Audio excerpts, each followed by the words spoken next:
We're hoping that this thing is so successful. Lester Tenney is a survivor of the Bataan Death March in 1942 and the years of imprisonment in Japan that followed the deadly trek. It was barbaric. I can't think of another word for it. If you stopped, you were killed.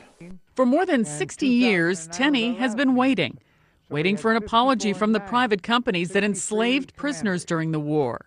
We asked the Japanese companies to offer an apology, a simple apology. We don't want any money. We never ask for money. All we want them to do is acknowledge that they did something so wrong that it's unconscionable. On Monday, Tenney and 6 other POWs visited the country as guests of the Japanese government and met with Foreign Minister Katsuya Okada.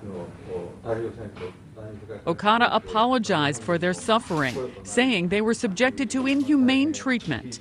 And while Tenney accepted the repentance, it's still less than what he'd hoped for.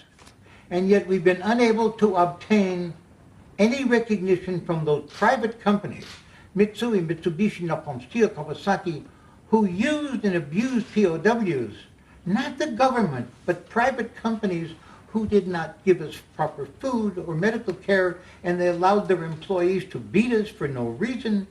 And at no time, and we have sought from these private companies just a letter, just a word saying we are sorry for what we allowed to happen. And yet these private companies have kept quiet for 65 years.